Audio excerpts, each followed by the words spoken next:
Assalamualaikum warahmatullahi wabarakatuh.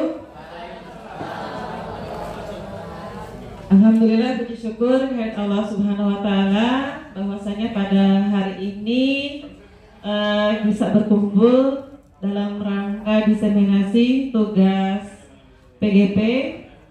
Saya Yuliani, CGP angkatan 8 dari SMA 3 Cikarang Utara. Terima kasih saya ucapkan kepada Bapak dan Ibu guru sekalian. Saya akan mendistribusikan tugas PGP tentang budaya positif.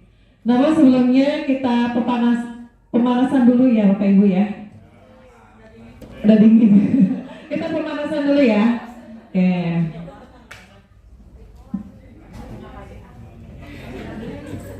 Kalau saya bilang level satu ya. Ini juga dimasukin.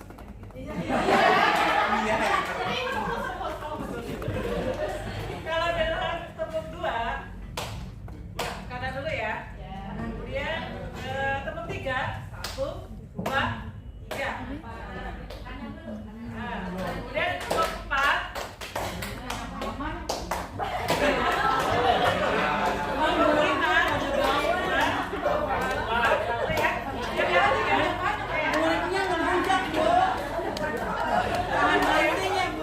Coba dulu ya. Tepuk 1, tepuk 2, tepuk 3, tepuk 4, tepuk 5. Saya. Boleh, bisa. Tepuk 3, tepuk 4, tepuk 5 2 kali.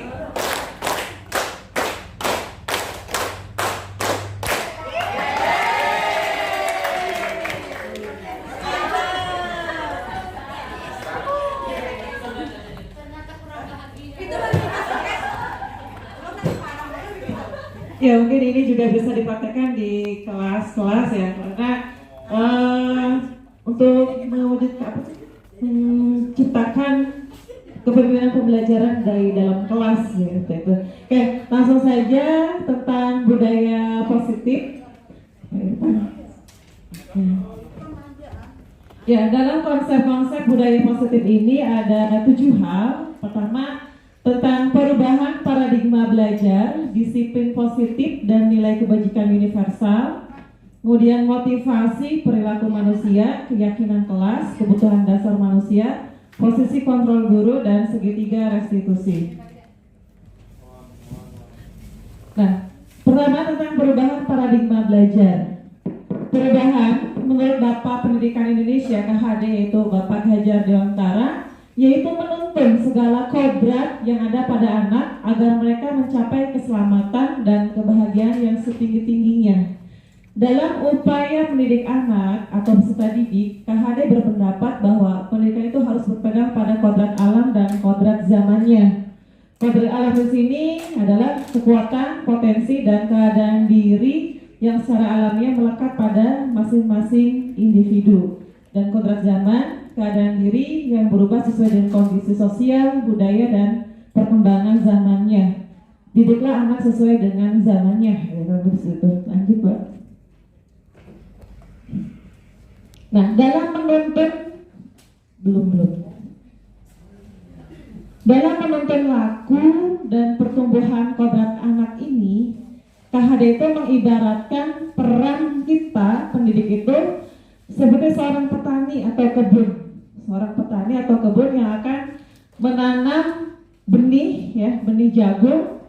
Di sini apabila benihnya bagus, gitu ya, katakanlah benihnya bagus, peran kita guru itu adalah memupuknya, menyiraminya, kemudian juga dengan penyinaran yang baik ya, maka akan tumbuhlah pohon jagung yang tumbuh subur. Kemudian selanjutnya, kendali pun apabila benih tersebut bagus, ya, akan tetapi kita dalam menuntut tersebut tidak memupuknya dengan baik, tidak menyiramnya dengan baik, kemudian juga tidak mendapatkan sinar yang baik, maka tumbuhlah jagung yang kurang bagus gitu. Jadi fungsi kita adalah menuntun gitu ya. Selanjutnya, dalam proses menuntun ini anak diberi kebebasan, namun kita sebagai among yang mengemong gitu ya, yang mengasuh, yang among, agar anak tidak kehilangan arah dan membahayakan dirinya. Pendidikan ini bertujuan untuk menuntun, memfasilitasi, membantu anak untuk mendebarkan garis-garis samar agar dapat memperbaiki lakunya untuk menjadi manusia seutuhnya. Jadi dalam teori tabula rasa itu, anak itu bukan seperti kertas kosong yang masih bersih kosong, akan tapi anak itu sudah memiliki garis-garis samar, dan gurulah yang berperan untuk menebarkan garis-garis tersebut dengan tadi sistem among. Kita ini posisi kita adalah sebagai among, menuntun mereka. Dalam menuntun ini namun kita tetap memberikan pengarahan agar mereka tidak kehilangan arah, karena tadi bahwa anak itu harus dididik sesuai dengan kodrat alamnya. Anak itu sudah punya modal, kodrat alam dan kodrat zamannya. Selanjutnya, pembelajaran dengan paradigma baru ini merupakan pembelajaran yang dirancang berdasarkan prinsip pembelajaran berdiferensiasi, sehingga peserta didik belajar sesuai dengan kebutuhannya berdasarkan tahap perkembangan sesuai dengan teori psikologi modern untuk mewujudkan profil pelajar Pancasila. Jadi tujuan ini adalah untuk profil pelajar Pancasila. Profil pelajar Pancasila adalah beriman, bertakwa kepada Tuhan Yang Maha Esa, mandiri, kreatif, bernalar kritis, gotong royong, dan berkebinekaan global. Yang kedua, tentang disiplin positif dan nilai kebajikan universal. Kalau mendengar kata disiplin, apa yang terbayang Bapak Ibu? Tertib, kemudian tepat waktu, rapi, ya. Nah, disiplin ini berasal dari kata disiplina yang artinya belajar. Disiplin ini mengacu pada disiplin diri yang memiliki tanggung jawab terhadap apa yang dilakukannya berdasarkan nilai-nilai yang diyakini. Itu disiplin. Kemudian disiplin positif merupakan salah satu cara penerapan disiplin yang bertujuan untuk menumbuhkan kesadaran serta memberdayakan peserta didik tanpa imbalan penghargaan, yang tanpa reward, tanpa ancaman, tanpa hukuman. Itu budaya positif. Jadi dengan kesadaran mereka. Nah, sebagai pendidik, tujuan kita adalah menciptakan peserta didik yang memiliki disiplin diri, sehingga mereka berperilaku mengacu pada nilai-nilai kebajikan universal yang memiliki motivasi intrinsik dalam perubahan perilaku ke arah yang lebih baik. Jadi motivasi dari diri sendiri, bukan karena ancaman, hukuman, dan juga bukan karena reward. Mungkin itu bisa saja akan tetapi tidak lama. Yang lebih lama karena motivasi intrinsik tentang disiplin positif ini. Nah, nilai-nilai kebajikan dan yang ini dicapai dari peraturan berikut. Contohnya ini ya. Misalkan ada dalam suatu peraturan harus menggunakan helm saat mengendarai motor, membuang sampah pada tempatnya, dilarang menggunakan kata-kata kasar, gitu ya. Nah, menggunakan helm saat mengendarai motor, kira-kira nilai kebajikannya apa? Bu Lulu mungkin? Safety, Bu. Safety Hairunisa. Keselamatan. Kemudian nomor 2, membuang sampah pada tempatnya, nilai kebajikannya apa kira-kira? Bersih. Kemudian dilarang menggunakan kata-kata kasar, sopan. Oke, kita cek. Ya, betul ya. Jadi menggunakan helm itu ada nilai-nilai kebajikan di sana. Itu tentang keselamatan. Buang sampah pada tempatnya jangan sembarangan. Itu ada nilai-nilai kebajikan. Menjaga kebersihan. Kemudian dilarang menggunakan kata-kata kasar. Nah, nilai kebajikan itu saling hormat menghormati, bersikap positif. Oke, lanjut. Nah, itu tentang nilai-nilai kebajikan, disiplin dan nilai-nilai kebajikan. Kemudian yang ketiga, motivasi perilaku manusia. Tujuan dari disiplin positif ini adalah menanamkan motivasi pada murid untuk menjadi orang yang mereka inginkan dan menghargai dirinya sendiri dengan nilai yang mereka percaya. Ketika murid kita memiliki motivasi tersebut, mereka telah memiliki motivasi intrinsik yang berdampak jangka panjang. Motivasi yang tidak akan terpengaruh pada adanya yang namanya hukuman ataupun reward. Ya. Kemudian lanjut. Nah, apabila ada pelanggaran di suatu manajer, mungkin yang kita katakan adalah, apakah kamu tahu kesalahanmu, nak? Kira-kira bagaimana kamu memperbaiki kesalahanmu? Ya. Kira-kira posisi kontrol yang manakah yang pernah kita lakukan terhadap siswa-siswi kita? Ya. Semuanya. Ya, sebagai penghukum, kemudian memberi rasa bersalah, ketiga sebagai teman, kemudian yang keempat sebagai pemantau, dan yang kelima sebagai manajer. Ya. Selanjutnya penghukum. Nah, ini kita lihat ya. Kalau penghukum biasanya ada suaranya tinggi, bahasa tubuhnya melotot, menunjuk-nunjuk, menghardik, gitu, itu penghukum. Kemudian, tapi aturan saya, awas ya, kamu selalu saja salah, kamu pasti selalu yang terakhir, yaitu menghukum. Hasilnya apa, Bapak? Kemungkinan murid marah, ada rasa dendam dalam diri mereka, atau mereka bersifat agresif. Ya di sini saya tersadarkan pada diri saya sendiri, gitu. Mungkin saya pernah menghukum seseorang anak, dan dia ada rasa dendam terhadap diri saya, gitu ya. Jadi itu akan membuat luka rasa dendam pada diri anak ketika kita menggunakan fungsi sebagai penghukum, fungsi kontrabilitas penghukum. Selanjutnya, membuat rasa bersalah. Guru akan bersuara lebih lembut. Membuat rasa bersalah akan menggunakan keheningan, membuat orang lain merasa tidak nyaman, bersalah dan rendah diri artinya tersebut. Nada suaranya halus, memelas, sedih, kamu ini nak, tolong, untuk ibu nak, ibu capek ya, seperti itu ya, tolong selalu salah ya. Hasilnya, murid akan merasa bersalah dan telah mengecewakan.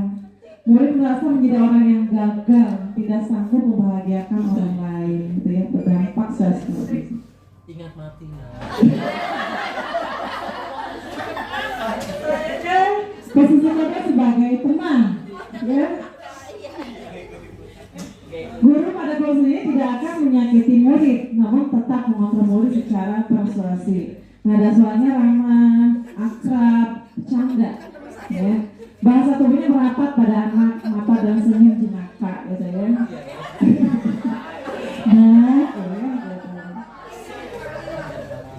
Nah, hasilnya murid akan senang dan akrab dengan guru ini. Hanya saja ada sisi negatifnya, murid menjadi tergantung pada guru tersebut. Bila ada masalah, dia menggunakan guru tersebut untuk selalu membantunya, tergantung pada guru tersebut. Ini juga kurang baik, gitu ya. Ketika guru menganggap kita sebagai teman, gitu ya. Mungkin ada saatnya sebagai teman, gitu ya.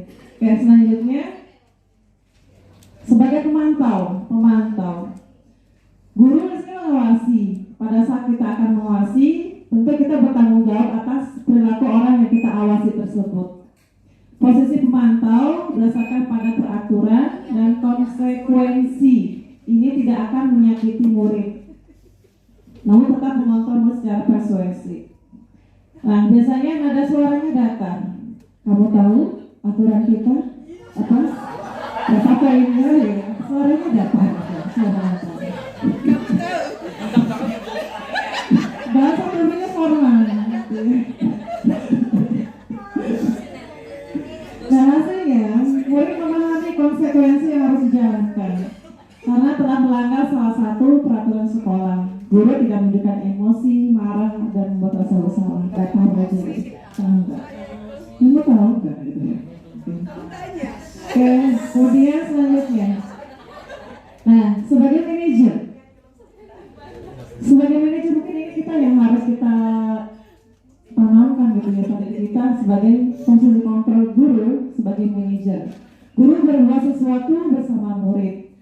Ini mempersilahkan murid untuk mempertanggungjawabkan perilakunya, mendukung murid agar dapat menemukan solusi atas permasalahannya sendiri.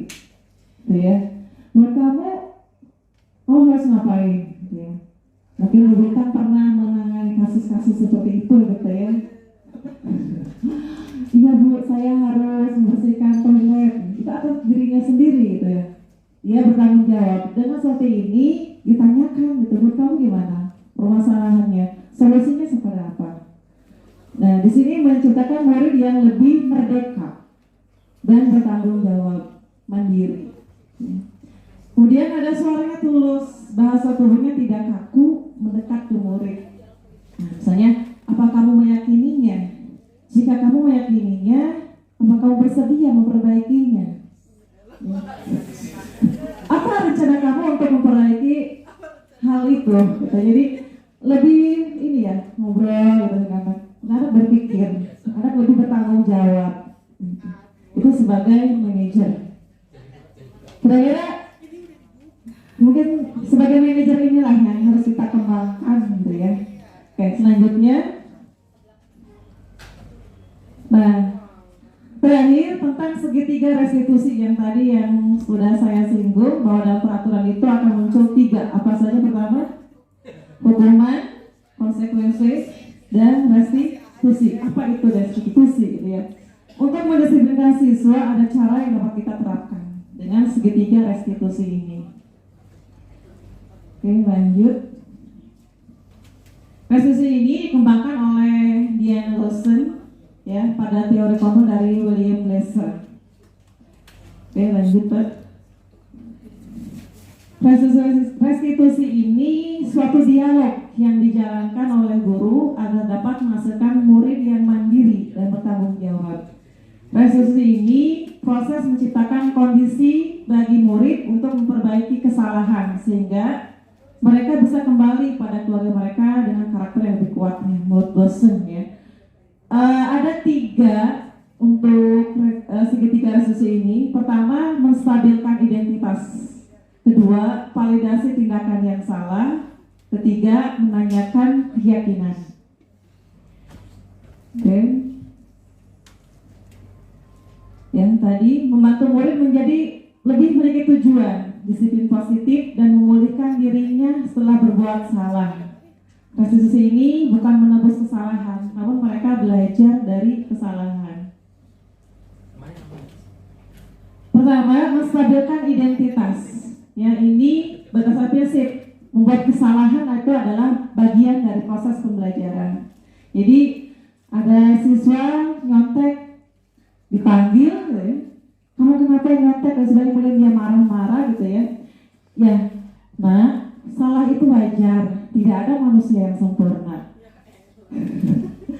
Bapak Ibu juga pernah berbuat salah. Ibu tidak mencari siapa yang salah, tapi cari solusi dari masalah ini. Kamu berhak merasa begitu. Jadi langkah pertama dalam restitusi ini adalah tadi menstabilkan identitas dia dulu. Tidak ada yang sempurna. Semuanya pernah berbuat salah. Jadi stabilkan dulu dia. Jadi ketika dia marah dan sebagainya, kasus dari kelas kita panggil gitu ya. Gitu. Kemudian validasi tindakan yang salah. Ini berdasarkan prinsip setiap pelaku itu berupaya memenuhi suatu kebutuhan tertentu. Misalnya, kamu pasti punya alasan melakukan hal itu. Apa alasannya? Iya Bu, saya nggak terima misalnya gitu ya. Padahal kamu bisa melakukan yang lebih buruk dari hal ini kan?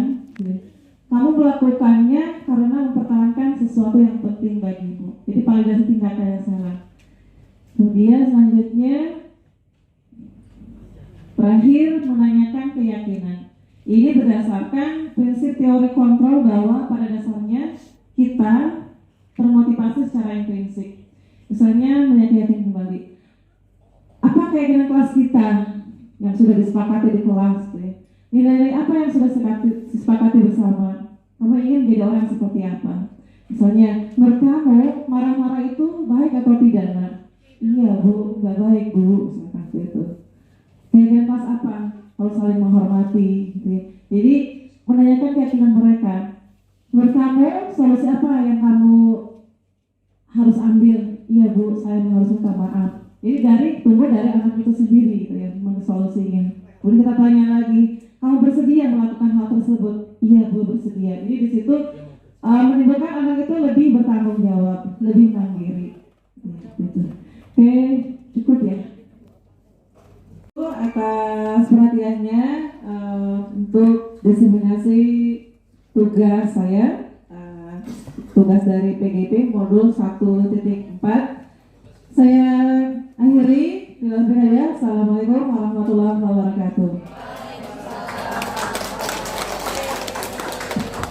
Terima kasih Bapak Ibu ya. Dan restitusi, mungkin restitusi agak baru ya. Beda nggak hukuman dengan konsekuensi? Beda. Apa bedanya di sini?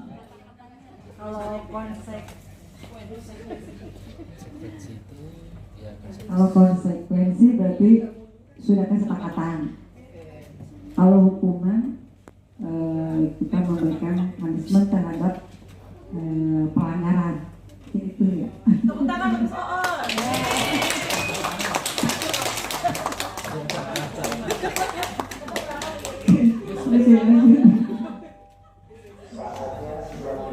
Ya, hukuman berbeda ya, hukuman dan konsekuensi. Hukuman itu tidak terencana secara tiba-tiba. Hukuman itu bersifat satu arah dari kita aja gitu ya. Hukuman yang diberikan bisa fisik, psikis, dan murid tersakiti oleh mungkin oleh suatu perbuatan ataupun kata-kata. Nah, berbeda konsekuensi, itu apa yang dikatakan Miss Oon, kalau konsekuensi itu sudah terencana, sudah disepakati, disetujui oleh murid dan guru. Konsekuensi ini biasanya diberikan berdasarkan suatu data yang umumnya dapat diukur. Gitu ya. Nah, ada lagi restitusi. Restitusi ini adalah proses kolaboratif yang mengajarkan murid untuk mencari solusi sendiri. Proses menciptakan kondisi bagi murid untuk memperbaiki masalah. Nanti akan kita bahas lebih lanjut tentang restitusi ini. Nah, untuk kita lebih membedakan mana itu hukuman, mana itu konsekuensi. Nomor 1, membersihkan tumpahan air di meja karena tersenggol saat belajar. Hukuman atau konsekuensi? Konsekuensi. Kedua, menggantikan kertas tugas teman yang telah dicoret-coret.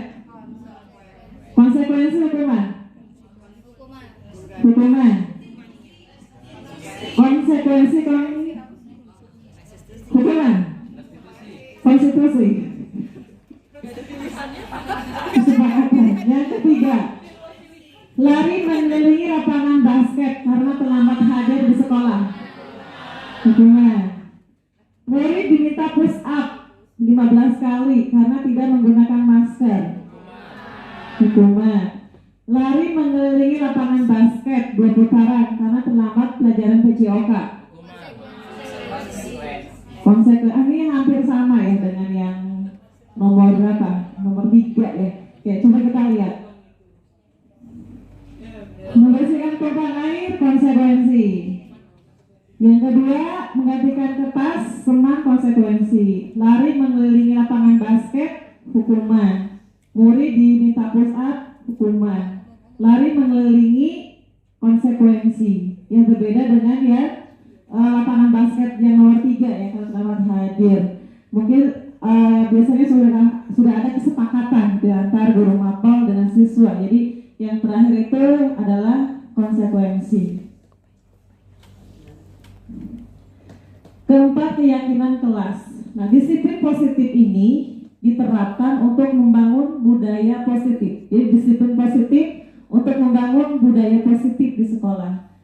Keyakinan kelas ini sifatnya abstrak, berupa pernyataan universal, dibuat dalam pernyataan positif, sedikit mudah diingat, dan sesuaikan dengan kondisi kelas. Semua warga sekolah dilibatkan untuk membuat keyakinan kelas ini. Nah, misalnya ada peraturan harus datang tepat waktu. Keyakinan kelasnya saya datang tepat waktu. Nilai kebajikan di situ adalah kedisiplinan. Kemudian jangan buang sampah sembarangan. Nah, keyakinan kelas yang kita bangun gitu ya, di kelas, membuang sampah pada tempatnya. Nilai kebajikannya kebersihan. Kemudian jangan suka mengejek teman. Menggunakan keyakinan kelasnya, gunakanlah bahasa yang sopan dan santun. Jadi keyakinan kelas ini positif ya, bahasa-bahasa positif ya. Nilai kebajikannya saling menghormati. Untuk peraturan kelasnya membersihkan kelas. Keyakinan kelasnya menjaga kebersihan ruang kelas. Nilai kebajikannya kebersihan. Dan terakhir misalnya tidak boleh mencontek. Keyakinan kelas yang sudah bangunnya adalah mengerjakan tugas masing-masing. Nilai kebajikannya di situ adalah kejujuran. 5 kebutuhan dasar manusia. Ya, mungkin seseorang melanggar karena ada kebutuhannya yang tidak terpenuhi, gitu ya. Kita lihat 5 kebutuhan dasar manusia. Semua orang itu senantiasa berusaha untuk memenuhi kebutuhannya dengan berbagai cara. Bila mereka tidak mendapatkan kebutuhannya secara positif, mereka bisa melanggar aturan atau melakukan hal-hal yang tidak sesuai dengan nilai-nilai kebajikan. Lanjut, 5 kebutuhan dasar. Pertama, itu adalah kebutuhan akan bertahan hidup. Contohnya makanan, minuman, pakaian, tempat tinggal. Kemudian kebutuhan dasar manusia selanjutnya adalah rasa kasih sayang dan rasa diterima. Misalnya contohnya adalah dipedulikan, berbagi, kerjasama, menjadi bagian dari sebuah kelompok. Ya. Jadi ketika mungkin ada permasalahan terkait masalah, kok saya nggak diajak dalam kelompok tersebut, berarti ada kebutuhan dia yang tidak terpenuhi oleh peserta didik tersebut. Dia merasa tidak dipedulikan, berarti dia membutuhkan apa, Bapak Ibu? Membutuhkan rasa kasih sayang, gitu ya. Nah, kita bisa bertindak memberikan kasih sayang kita, gitu ya. Kemudian yang ketiga, penguasaan. Kebutuhan dasar selanjutnya adalah penguasaan. Ini contohnya harga diri, keinginan untuk dianggap, memimpin, diakui, didengar. Ya. Ini yang dibutuhkan oleh siswa yang terkait dengan kebutuhan dirinya akan penguasaan. Kemudian kebebasan. Kebebasan di sini contohnya adalah mandiri, memiliki pilihan, mencoba hal yang baru. Kemudian kebutuhan selanjutnya adalah kesenangan. Kebutuhan ini contohnya bermain, humor, tertawa, antusiasme. Ya. Mungkin dari kebutuhan dasar manusia ini yang tidak terpenuhi, terkadang mungkin anak berbuat sesuatu hal yang unik, gitu ya. Gitu. Dan kita harus bisa mengetahui, kebutuhan apa yang dia perlukan. Bertahan hidupkah? Mungkin dia lapar, gitu ya. Kantin, dia butuh akan bertahan hidup makanan, gitu ya. Kemudian juga dia mabal atau bolos, apa gitu ya. Nah, kebutuhan yang dia penuhi apa? Tentang kebebasan, gitu ya. Oke, selanjutnya 6. Tentang posisi kontrol guru. Semua orang senantiasa berusaha untuk memenuhi kebutuhannya dengan berbagai cara.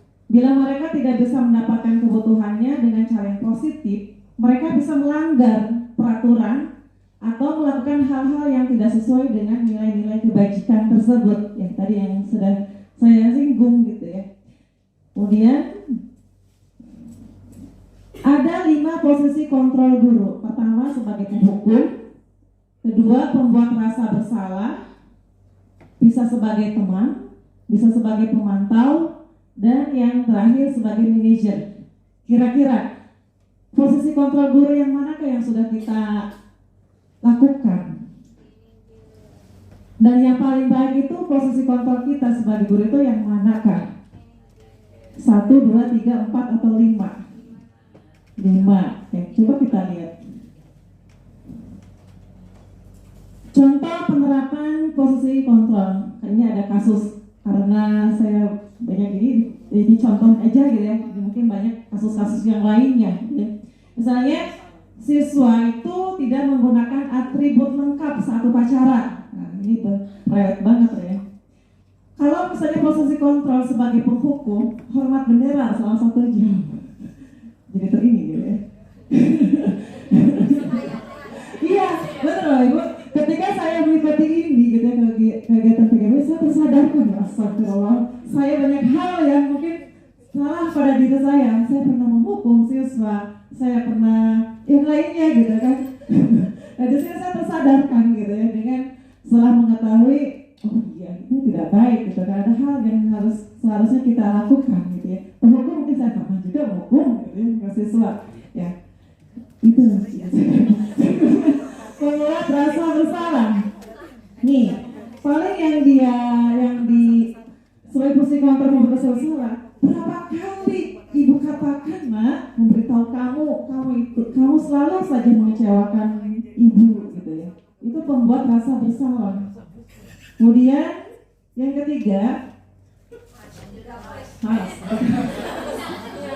sebagai teman, ya kita bisa juga bertindak sebagai teman. Ayo dong, ikuti aturan sekolah, tolong bantu ibu ya. Sekali ini, ya sudah dah, nggak apa-apa. Lain kali jangan sampai berbuat seperti ini lagi ya. Itu menempatkan posisi kita sebagai teman, sebagai kontrol teman. Kemudian sebagai pemantau, kamu sudah melanggar peraturan sekolah. Kamu tahu nggak konsekuensinya? Sebelum upacara, kamu beli atributnya ke koperasi. Jangan diulangi lagi ya. Itu posisi kita sebagai pemantau. Fungsi kontrol guru, paling atas.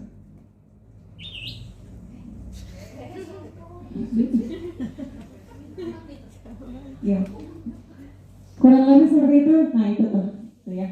Jadi ada nilai disiplin dan nilai kebajikan universal, motivasi perilaku, fungsi kontrol, kebutuhan dasar, dan tentang segitiga restitusi. Mungkin itu yang bisa saya sampaikan terkait tentang budaya positif. Mungkin dari Bapak Ibu ada yang mau menambahkan. Kita sharing aja ya. Saya berdiri di sini bukan berarti saya tidak itu ya. Justru Bapak Ibu lah yang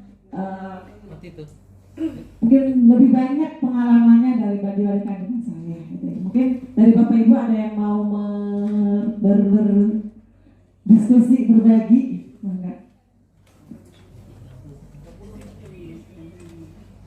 Tidak ada jelas. Ada satu orang apa? Satu aja. Hah?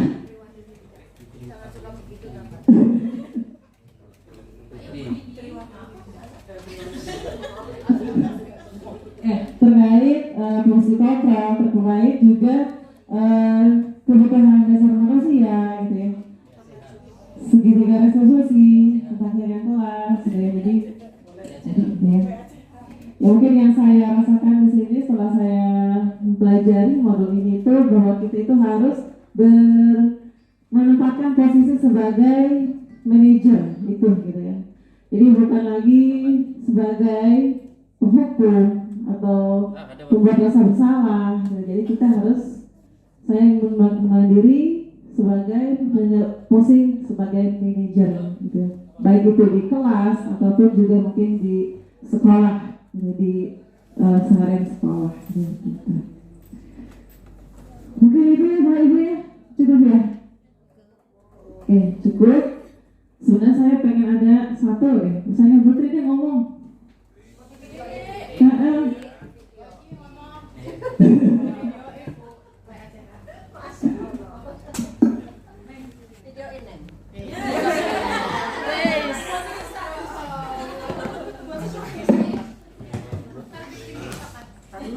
Tunggu serius dulu nih. Masih nyengir nih soalnya. Terima kasih Bapak Ibu atas kebersediaannya. Iya, Sob. Baik, terima kasih Bu Yuli. Alhamdulillah bagus sekali apa yang dipaparkan oleh Bu Yuli. dari apa yang dipaparkan oleh Bu Yuli ini sedikit menyentil pembiasaan-pembiasaan yang selama ini kita sebagai guru laksanakan di kelas, ya. Mudah-mudahan dengan apa yang Bu Yuli paparkan, sentilan-sentilan tadi bisa menjadi motivasi kita untuk senantiasa menjadi guru-guru yang bisa mempersiapkan peserta didik kita meraih apa yang menjadi masa depan mereka. Dan pembiasaan-pembiasaan positif ini senantiasa bisa menumbuhkan peserta didik yang memang berkarakter, ya, yang memiliki karakter yang bisa mengembangkan bakat dan minat sesuai dengan kodratnya tadi. Mungkin itu. Terima kasih banyak Bu Yuli atas sentilan dan ilmu-ilmu yang membantu kami atau mengingatkan kami. Terima kasih Bu Yuli. Tepuk tangan buat Bu Tri. Udah masuk kan? Tapi masih manajer. Mungkin yang kita katakan adalah, apakah kamu tahu kesalahanmu, Nak? Kira-kira bagaimana kamu memperbaiki kesalahanmu? Ya. Kira-kira posisi kontrol yang manakah yang pernah kita lakukan terhadap siswa-siswi kita? Ya. Sebelumnya sebagai penghukum, kemudian memberi rasa bersalah, ketiga sebagai teman, kemudian yang keempat sebagai pemantau, dan yang kelima sebagai manajer. Ya. Selanjutnya penghukum. Nah, ini kita lihat ya. Kalau penghukum biasanya ada suaranya tinggi, bahasa tubuhnya melotot, menunjuk-nunjuk, menghardik, gitu, itu penghukum. Kemudian, tapi aturan saya, awas ya, kamu selalu saja salah, kamu pasti selalu yang terakhir, yaitu menghukum. Hasilnya apa, Bapak? Kemungkinan murid marah, ada rasa dendam dalam diri mereka, atau mereka bersifat agresif. Ya di sini saya tersadarkan pada diri saya sendiri, gitu. Mungkin saya pernah menghukum seseorang anak dan dia ada rasa dendam terhadap diri saya, gitu ya.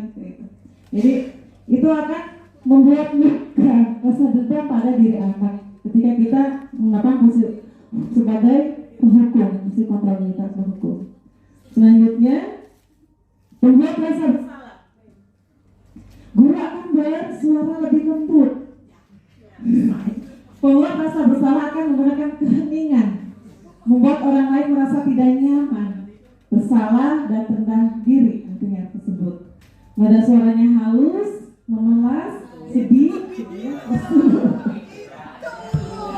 kamu ini nak, tolong, untuk ibu nak, ibu capek, ya seperti itu ya. Tolong saya salah ya. Hasilnya, murid akan merasa bersalah dan telah mengecewakan. Murid merasa menjadi orang yang gagal, tidak sanggup membahagiakan orang lain, itu ya, berdampak seperti itu. Ingat mati nak. Posisi mereka sebagai teman, ya. Guru pada posisi ini tidak akan menyakiti murid, namun tetap mengontrol murid secara persuasi. Nada suaranya ramah, akrab, bercanda, ya. Bahasa tubuhnya merapat pada anak, mata dan senyum jenaka, gitu ya.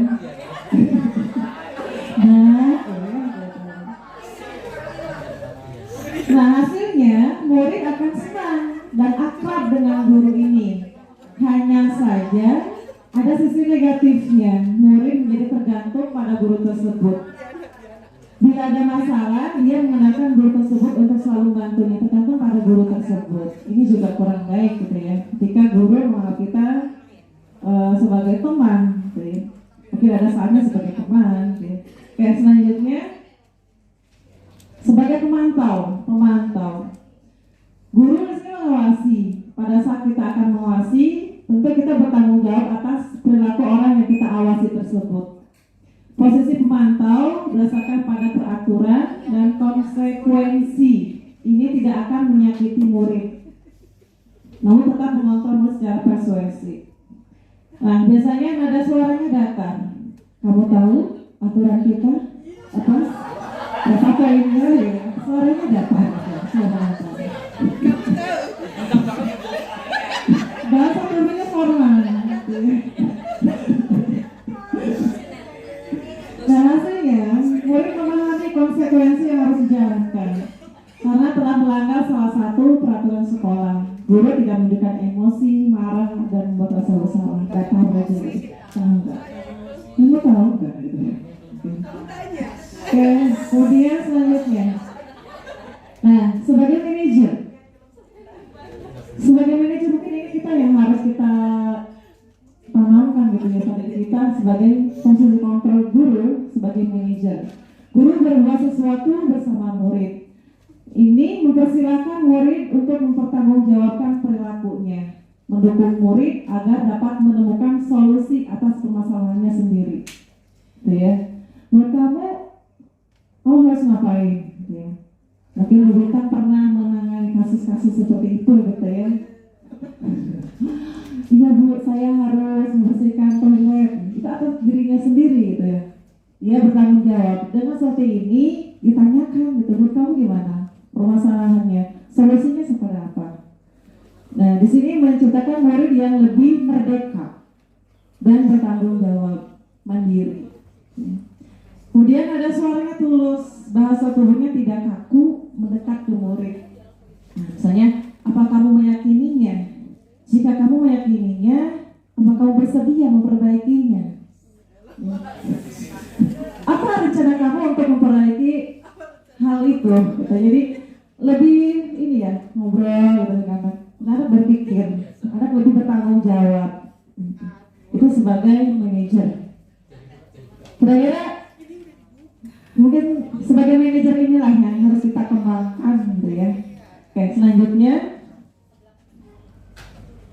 Nah, terakhir tentang segitiga restitusi yang tadi yang sudah saya singgung bahwa dalam peraturan itu akan muncul 3. Apa saja? Pertama, hukuman, konsekuensi, dan restitusi. Apa itu restitusi? Gitu ya. Untuk mendisiplinkan siswa ada cara yang dapat kita terapkan dengan segitiga restitusi ini. Oke, lanjut. Restitusi ini dikembangkan oleh Diane Lawson ya pada teori konteks dari William Glasser. Oke, lanjut Pak. Restitusi ini suatu dialog yang dijalankan oleh guru agar dapat menghasilkan murid yang mandiri dan bertanggung jawab. Restitusi ini proses menciptakan kondisi bagi murid untuk memperbaiki kesalahan sehingga mereka bisa kembali pada keluarga mereka dengan karakter yang lebih kuat menurut Lawson ya. Ada 3 untuk segitiga restitusi ini. Pertama, menstabilkan identitas. Kedua, validasi tindakan yang salah. Ketiga, menanyakan keyakinan. Oke. Yang tadi membantu murid menjadi lebih memiliki tujuan, disiplin positif dan memulihkan dirinya setelah berbuat salah. Restitusi ini bukan menebus kesalahan, namun mereka belajar dari kesalahan. Pertama, menstabilkan identitas. Ya, ini berdasarkan prinsip membuat kesalahan itu adalah bagian dari proses pembelajaran. Jadi ada siswa nyontek dipanggil, gitu ya. Kamu kenapa nyontek? Dan sebenarnya kemudian dia marah-marah gitu ya. Ya, nah salah itu wajar. Tidak ada manusia yang sempurna. Bapak Ibu juga pernah berbuat salah. Ibu tidak mencari siapa yang salah, tapi cari solusi dari masalah ini. Kamu berhak merasa begitu. Jadi langkah pertama dalam restitusi ini adalah tadi menstabilkan identitas dia dulu. Tidak ada yang sempurna. Semuanya pernah berbuat salah. Jadi stabilkan dulu dia. Jadi ketika dia marah dan sebagainya, kasus dari kelas kita panggil gitu ya. Gitu. Kemudian validasi tindakan yang salah. Ini berdasarkan prinsip setiap pelaku itu berupaya memenuhi suatu kebutuhan tertentu. Misalnya, kamu pasti punya alasan melakukan hal itu. Apa alasannya? Iya Bu, saya nggak terima misalnya gitu ya. Padahal kamu bisa melakukan yang lebih buruk dari hal ini kan. Kamu melakukannya karena mempertahankan sesuatu yang penting bagimu. Jadi validasi tindakan yang salah. Kemudian selanjutnya terakhir menanyakan keyakinan. Ini berdasarkan prinsip teori kontrol bahwa pada dasarnya kita termotivasi secara intrinsik. Misalnya menyakinkan kembali. Apa keyakinan kelas kita yang sudah disepakati di kelas? Nilai-nilai apa yang sudah disepakati bersama? Kamu ingin menjadi orang seperti apa? Misalnya, menurut kamu marah-marah itu baik atau tidak? Nah, iya bu, nggak baik bu, misalkan itu. Keyakinan kelas apa? Harus saling menghormati. Gitu. Jadi menanyakan keyakinan mereka. Menurut kamu solusi apa yang kamu harus ambil? Iya bu, saya harus minta maaf. Jadi tunggu dari anak itu sendiri gitu ya, solusinya. Kemudian kita tanya lagi, kamu bersedia melakukan hal tersebut? Iya bu, bersedia. Jadi di situ menimbulkan anak itu lebih bertanggung jawab, lebih mandiri. Gitu. Oke, cukup ya. Fungsi kontrol guru. Paling atas.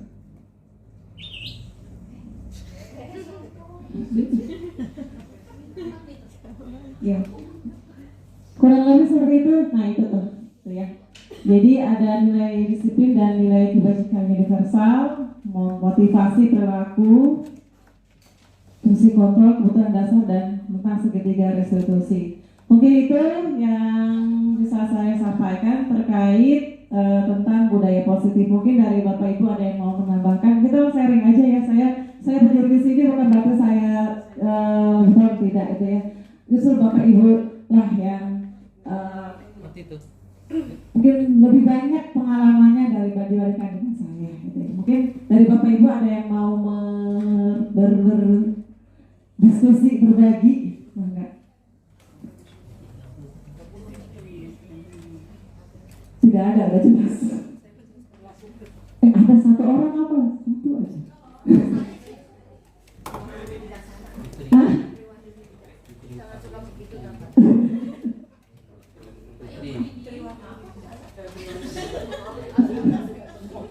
Terkait fungsi kontrol, terkait juga kebutuhan dasar manusia gitu ya.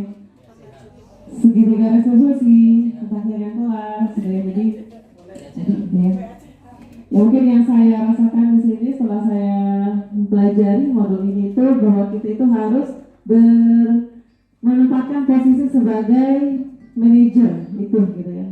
Jadi bukan lagi sebagai penghukum atau pembuat dosa bersalah. Jadi kita harus mengenal diri sebagai posisi sebagai manajer gitu. Baik itu di kelas ataupun juga mungkin di sekolah, di seharian sekolah gitu. Mungkin itu ya Bapak Ibu ya, cukup ya. Oke, cukup. Sebenarnya saya pengen ada satu ya, misalnya Putri deh ngomong.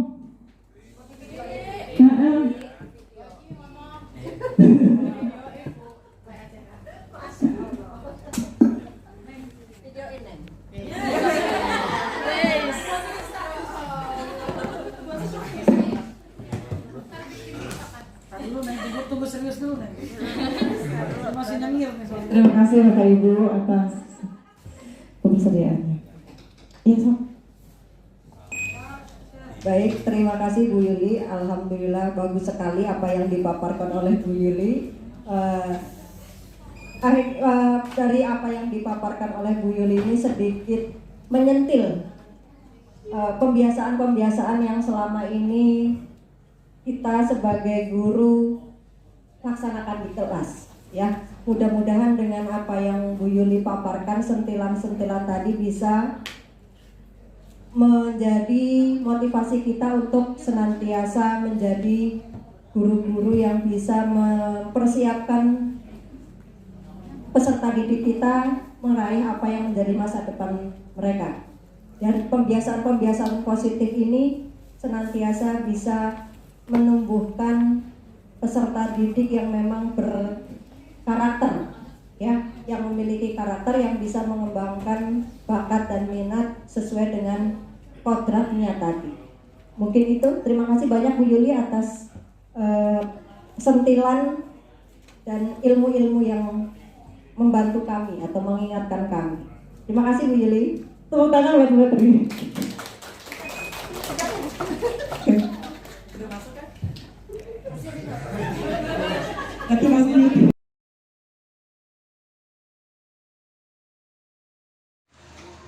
Assalamualaikum warahmatullahi wabarakatuh. Perkenalkan, nama saya Bintang Dwi Novianti. Saya adalah rekan sejawat dari Ibu Yuliani SPDMM. Dalam melaksanakan kegiatan budaya positif yang ada di sekolah, Ibu Yuliani melaksanakannya dilakukan dalam setiap hari. Contohnya adalah kegiatan rutin yang beliau lakukan pada saat menyambut siswa di pagi hari. Saat menyambut siswa di pagi hari, beliau akan beramah tamah dengan siswa dan juga melihat kerapihan siswa, kedisiplinan siswa dalam berpakaian, dan sebagainya. Hal ini juga selalu dilakukan dan secara kontinu dilakukan oleh Ibu Yuliani SPDMM. Terima kasih. Assalamualaikum warahmatullahi wabarakatuh. Menurut kalian, selamat itu baik atau tidak?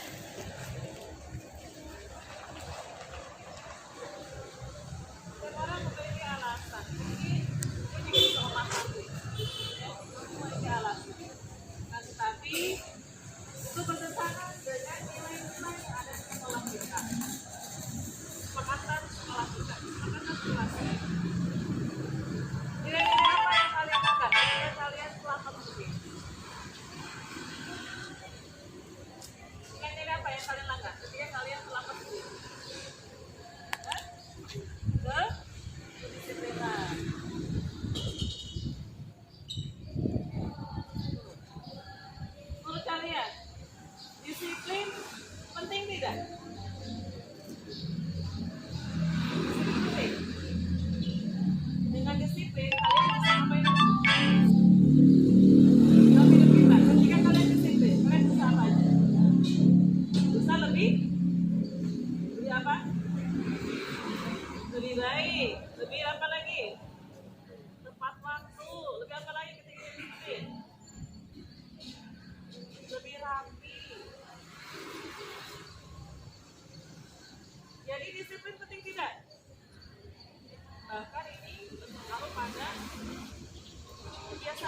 Udah,